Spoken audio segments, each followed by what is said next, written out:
Que la gloire soit rendue à notre Dieu, le Créateur des cieux et de la terre. Très chers frères et sœurs, membres des églises, ce matin, nous glorifions notre Dieu à travers un thème intitulé « Les ministères de la femme dans l'Église ». Thème tiré dans l'épître de 1 Corinthiens, chapitre 14, verset 34 jusqu'à 35. Nous lisons au nom de Jésus-Christ. Que les femmes se taisent dans les assemblées, car il ne leur est pas permis d'y parler, mais qu'elles soient soumises, comme le dit aussi la loi.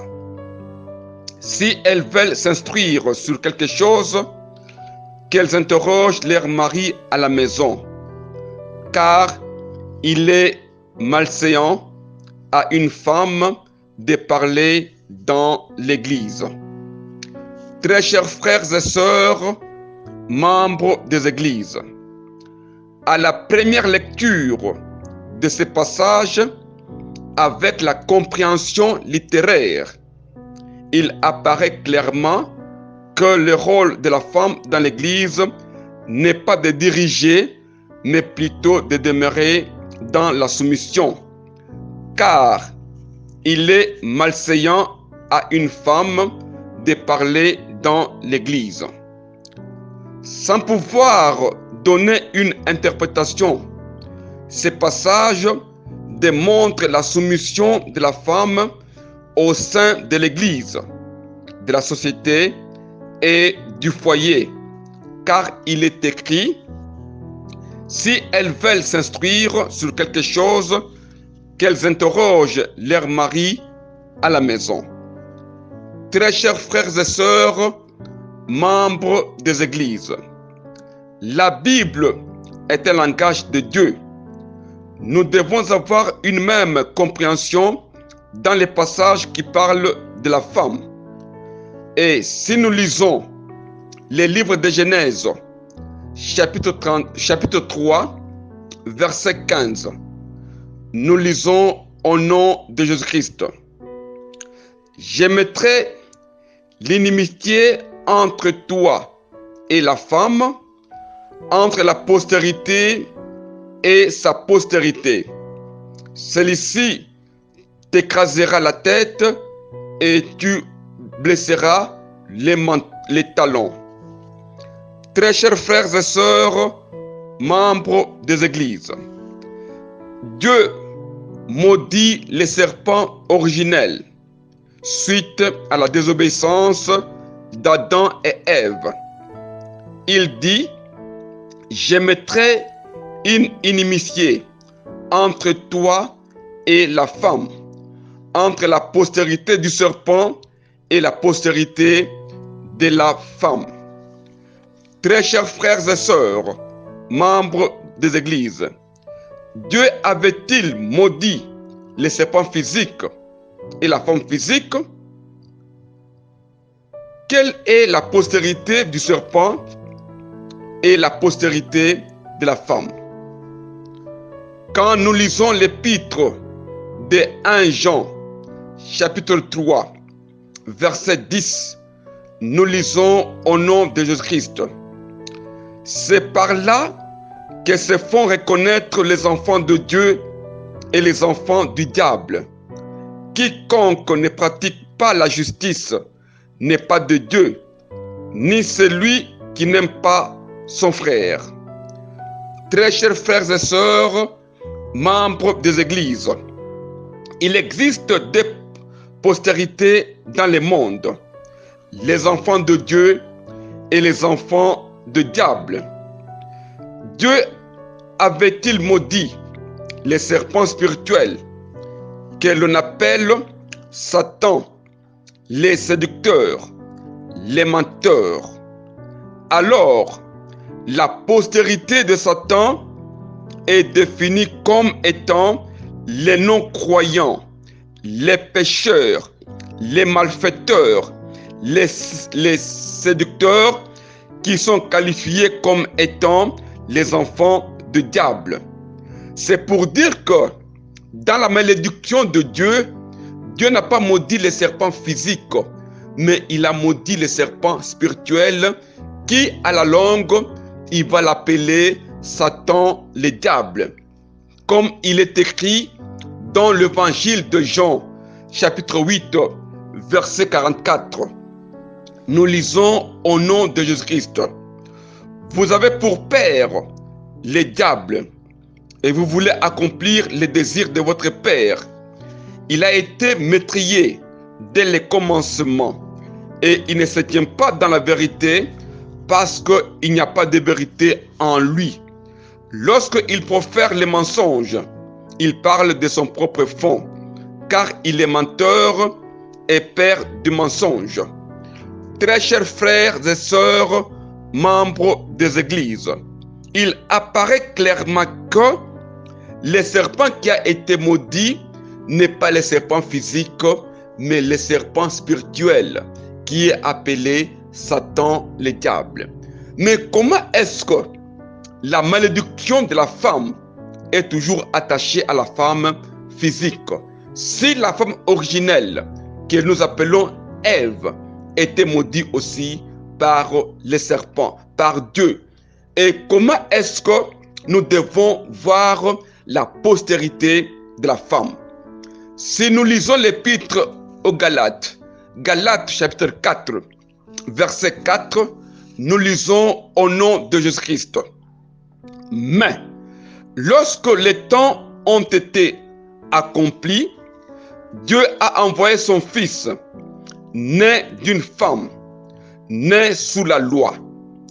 Très chers frères et sœurs, membres des églises, la postérité de la femme est Christ, qui écrasera la tête du serpent.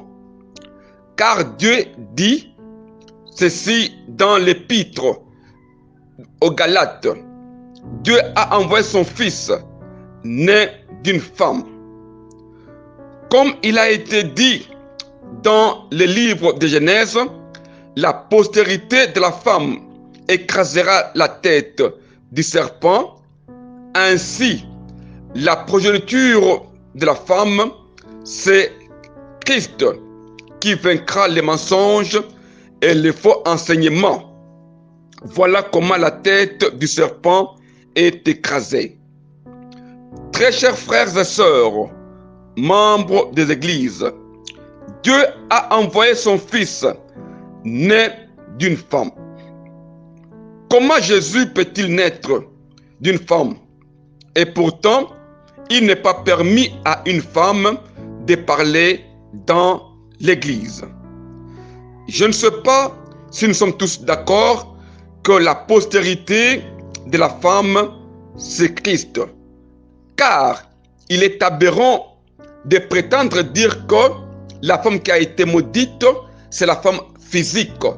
Comme le serpent qui a été maudit n'est pas physique, il est donc clairement que la femme qui a été maudite dans le livre de Genèse n'est pas la femme physique. Si nous lisons l'évangile de Matthieu, chapitre 11, verset 11, nous lisons au nom de Jésus-Christ. Je vous l'ai dit en vérité, parmi ceux qui sont nés de femmes, il n'en a point paru de plus grand que Jean-Baptiste. Cependant, le plus petit dans les royaumes de cieux est plus grand que lui. Très chers frères et sœurs, membres des églises, parmi ceux qui sont nés de femmes, il n'en a point paru le plus grand que Jean-Baptiste. Naître de la femme signifie quoi?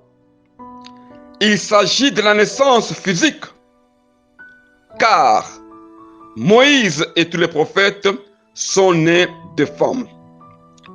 Et Jésus dit ceci: je vous l'ai dit en vérité, parmi ceux qui sont nés de femmes.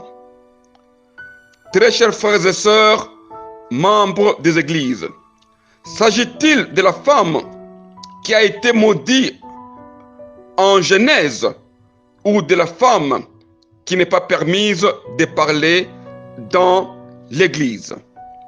Si nous lisons le livre de Job, chapitre 14, verset 1, nous lisons au nom de Jésus-Christ. L'homme né de la femme, sa vie est courte, sans cesse agitée.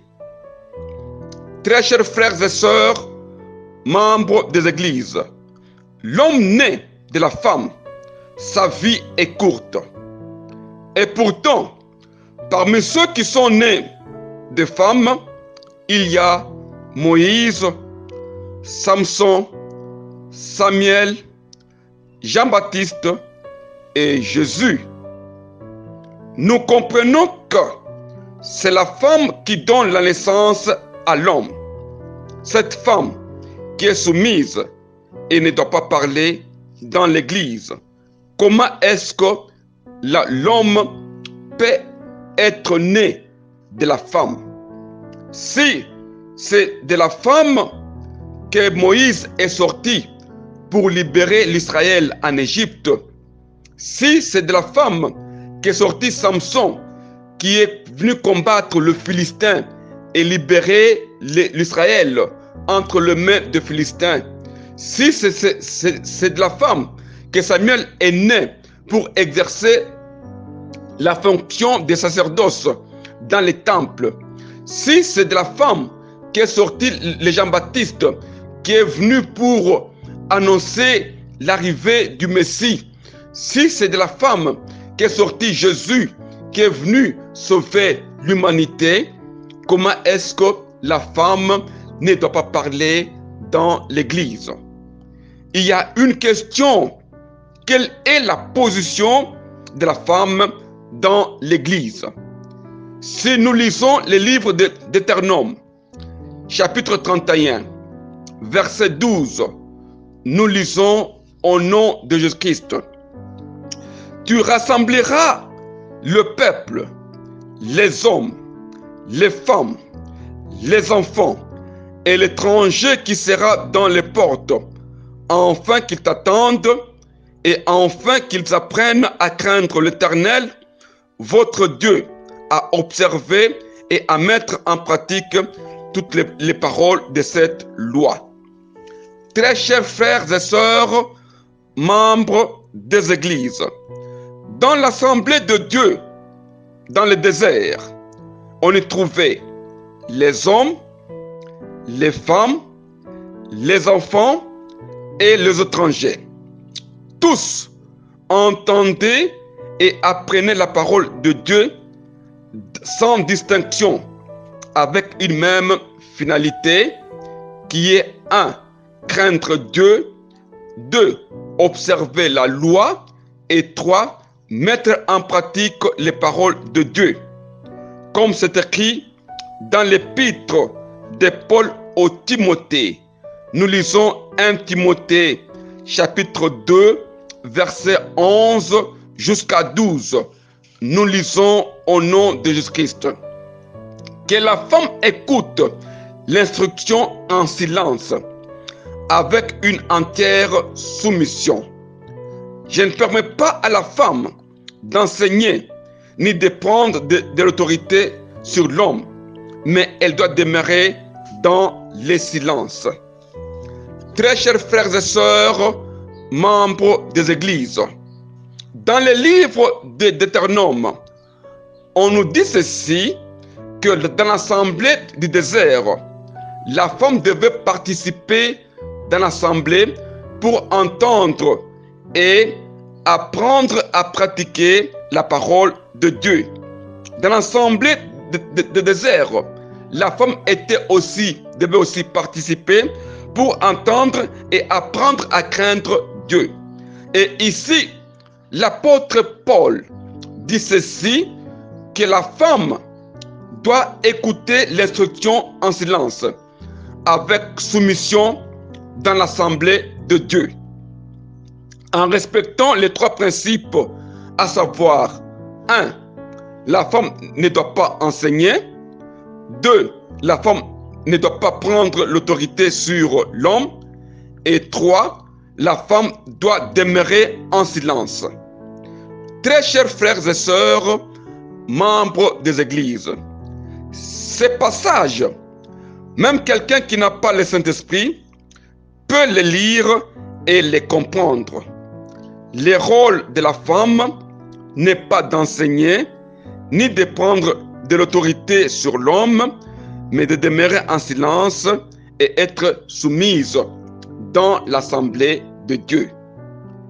Mais par contre, si nous lisons l'épître aux Galates, Galates chapitre 3, verset 27 jusqu'à 28, nous lisons au nom de Jésus-Christ. Vous tous qui avez été baptisés en Christ, vous avez revêtu Christ. Il n'y a plus ni juif, ni grec. Il n'y a plus ni esclave, ni libre. Il n'y a plus ni homme, ni femme. Car vous tous, vous êtes un en Jésus-Christ. Très chers frères et sœurs, membres des églises, nous sommes baptisés en Christ quand nous sommes dans l'assemblée de Dieu pour entendre et apprendre à craindre Dieu. Tous sont en Christ et tous ceux qui sont en Christ sont un, les uns avec les autres. Il n'y a pas la différence raciale, sociale et sexuelle. Nous sommes dans l'Église, dans l'égalité spirituelle au sein de l'Église. Tous revêtus du Christ pour mettre en pratique la parole de Dieu. Cherchons à connaître la femme qui ne doit pas parler dans l'Église. C'est qui?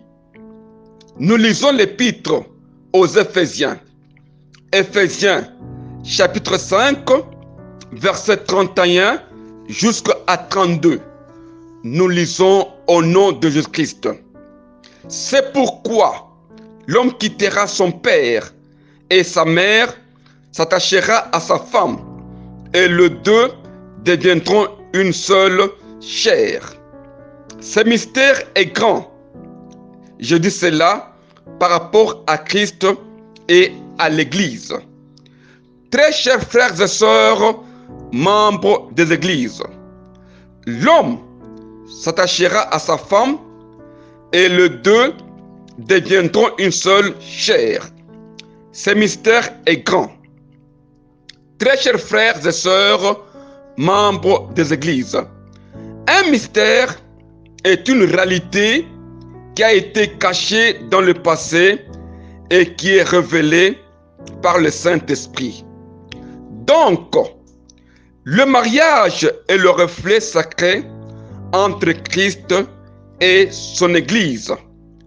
Ainsi, l'homme est le Christ et la femme est l'Église.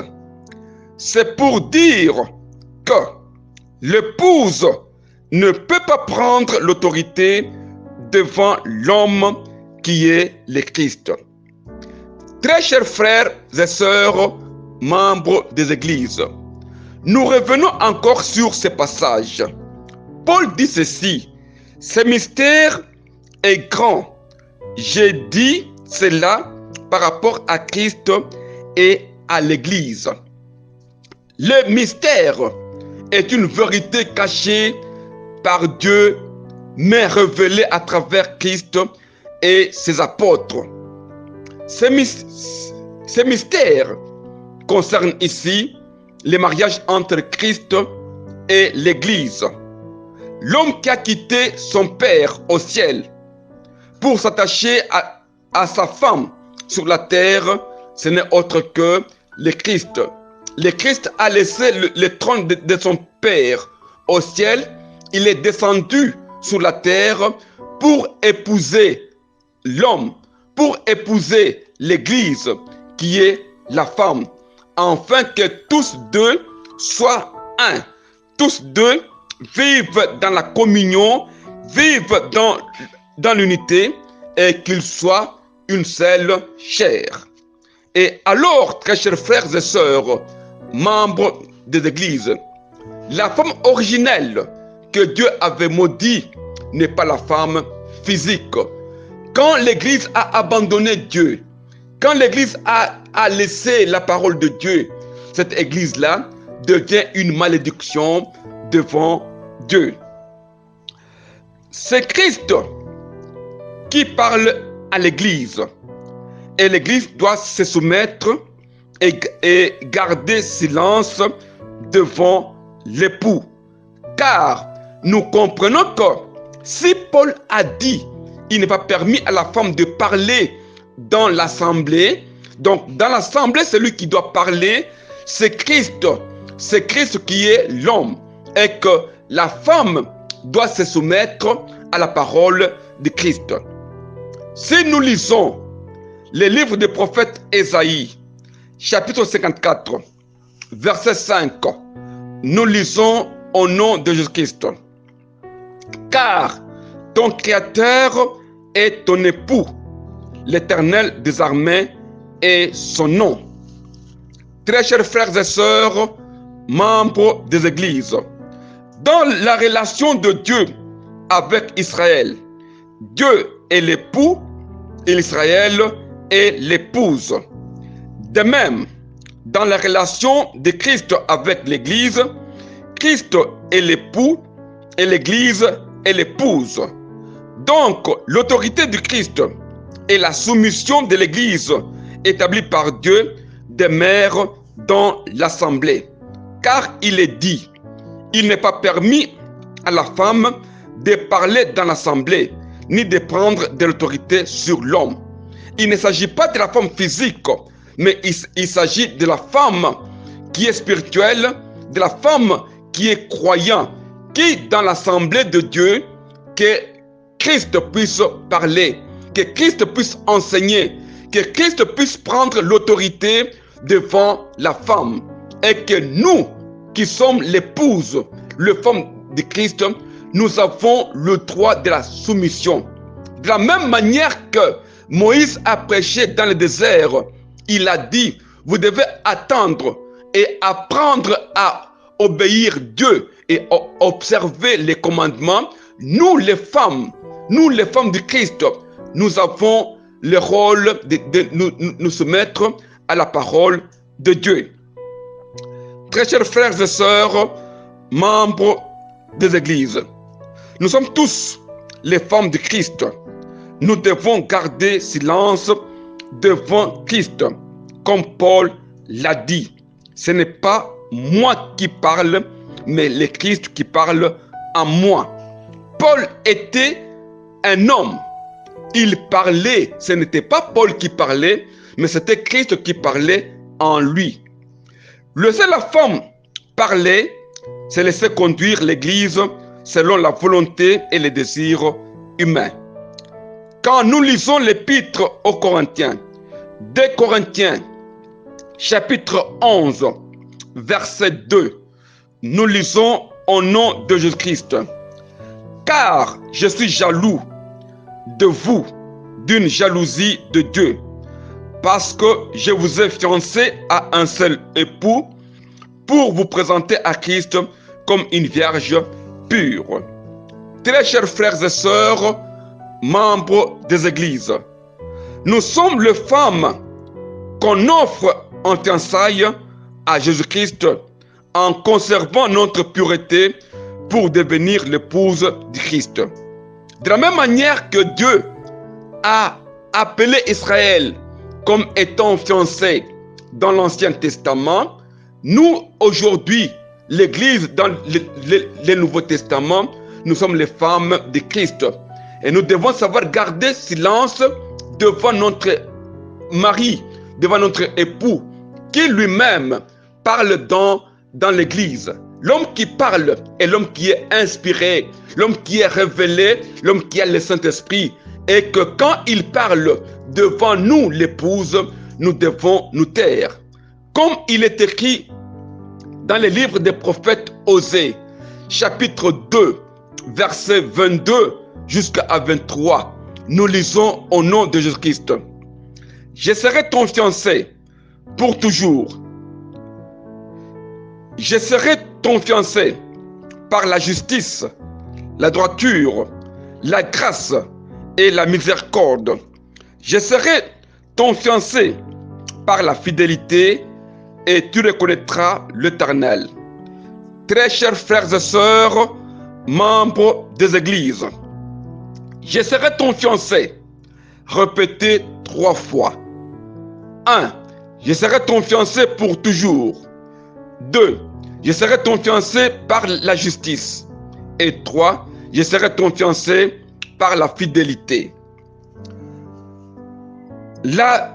L'affirmation sur la profondeur de l'amour de Dieu pour son peuple, l'affirmation sur la profondeur du Christ sur son Église, nous devons garder notre virginité, c'est-à-dire notre pureté et notre sainteté devant la parole de Dieu.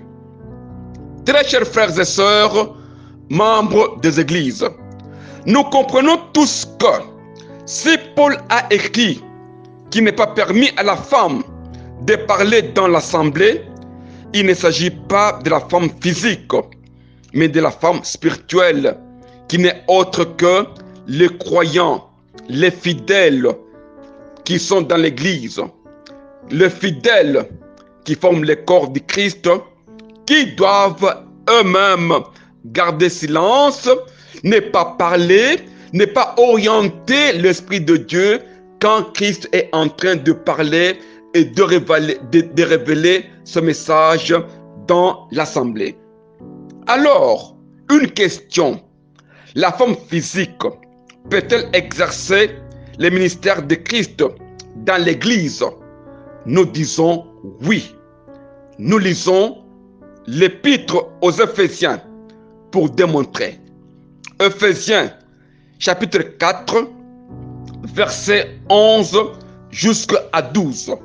Nous lisons au nom de Jésus-Christ.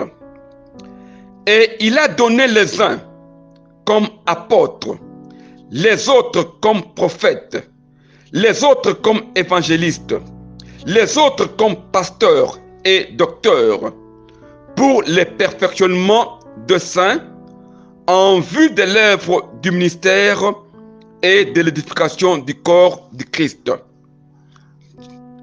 Très chers frères et sœurs, membres des églises, ce passage de Paul aux Éphésiens démontre le ministère du Christ dans l'Église.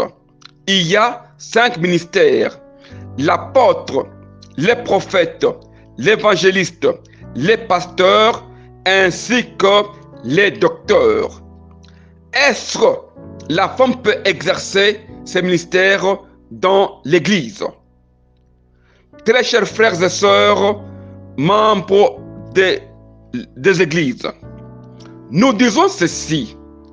Le ministère est le fait d'accomplir l'œuvre de Dieu pour l'édification de l'Église, qui est le corps du Christ et la glorification de Dieu. C'est le Seigneur qui donne les ministères et non pas les hommes. Si Dieu octroie le ministère, son ministère à la femme, elle peut l'exercer convenablement. Toute femme qui a le Saint-Esprit peut exercer un ministère de Dieu dans l'Église. Comme il est écrit dans le livre des Psaumes, chapitre 68, verset 12, nous lisons au nom de Jésus-Christ. Le Seigneur dit une parole et les messagers des bonnes nouvelles sont une grande armée. Très chers frères et sœurs, membres des églises, les messagers des bonnes nouvelles sont une grande armée. C'est pour dire que les femmes peuvent être inspirées et annoncer la parole de Dieu dans les assemblées. Nous nous posons une question. Lisons d'abord l'épître aux Éphésiens. Éphésiens, chapitre 4, verset 4 jusqu'à 6. nous lisons au nom de Jésus-Christ. Il y a un seul corps et un seul esprit, comme aussi vous avez été appelés à une seule espérance par votre vocation. Il y a un seul Seigneur, une seule foi, un seul baptême, un seul Dieu et Père de tous, qui est au-dessus de tous et parmi tous et en tous. Très chers frères et sœurs, membres des églises, ces passages démontrent les 7 manifestations de l'unité au sein de l'église, car il est dit, il y a un seul corps, un seul esprit, une seule espérance, un seul Seigneur, une seule foi, un seul baptême, un seul Dieu qui est au-dessus de tous et parmi tous et en tous. Voilà les 7 manifestations de l'unité dans l'Église. Si cette manifestation enseigne l'unité, alors il est difficile que l'on puisse distinguer la femme physique et l'homme physique dans les ministères du Christ. On est tous un. On est tous unis dans la manifestation de l'unité dans l'Église. Il est donc clair que la femme peut exercer le ministère de Dieu au sein de l'Église. Si Paul a refusé à la femme de ne pas parler dans l'Église, il ne s'agit pas de la femme physique. Nous confirmons ce passage avec l'épître aux Corinthiens. 1 Corinthiens, chapitre 12, versets 4 jusqu'à 6. Nous lisons au nom de Jésus-Christ. Il y a diversité de dons, mais le même esprit. Diversité de ministères, mais le même Seigneur. Diversité d'opérations, mais le même Dieu qui opère tout en tous. Très chers frères et sœurs, membres des églises, ce passage décrit les 3 pouvoirs dans l'église. C'est-à-dire 1. L'Esprit octroie les dons. 2. Le Seigneur octroie les ministères. Et 3. Dieu opère tout en tous. Si sincèrement la femme a le Saint-Esprit, elle a aussi ces 3 pouvoirs. Ces 3 pouvoirs qui forment un. Le un là-bas, qui est l'homme, qui est l'époux, qui doit parler dans la femme physique. Quand la femme a le Saint-Esprit en elle, quand elle parle, c'est l'homme, ces 3 pouvoirs qui sont en elle, qui doivent parler. Car il est dit ceci, l'Esprit octroie les dons, le Seigneur octroie les ministères, et Dieu opère tout en tous. Comme nous avons ainsi défini les 7 manifestations de l'unité au sein de l'Église, qui ne sont autres que les corps, l'esprit, l'espérance, le Seigneur, la foi, les baptêmes et Dieu qui est au-dessus de tous et parmi tous et en tous. Il est donc clair que la femme physique peut exercer et doit exercer le ministère de Dieu au sein de l'Église. Si nous lisons à la Pentecôte, à la première Pentecôte de Jérusalem, nous lisons les livres des Actes des Apôtres, chapitre 32, verset 16 jusqu'à 17. Nous lisons au nom de Jésus-Christ. Mais c'est ici ce qui a été dit par le prophète Joël. Dans le dernier jour, Dieu dit, je répandrai de mon esprit sur toute chair. Vos fils et vos filles prophétiseront, vos jeunes gens auront des visions et vos vieillards auront des songes. Très chers frères et sœurs, membres des églises, le parler en langue et les dons d'opérer les guérisons et les miracles permettent aux femmes d'exercer un ministère au sein de l'Assemblée. Les femmes peuvent être capables de prêcher et d'enseigner dans l'Assemblée selon le pouvoir du Saint-Esprit. Il n'est pas exclu que la femme physique peut exercer le pouvoir dans les églises. Si Paul a dit qu'il n'est pas permis à la femme de parler, nous tous sommes femmes devant Dieu. Quand nous exerçons le mystère de Dieu, ce n'est pas nous qui parlons, mais c'est le Saint-Esprit qui est en nous, qui parle en nous et qui dirige l'Assemblée de Dieu. Les trois pouvoirs qui sont autres que l'Esprit, le Seigneur et Dieu agissent en nous afin que l'on puisse exercer la fonction de Dieu.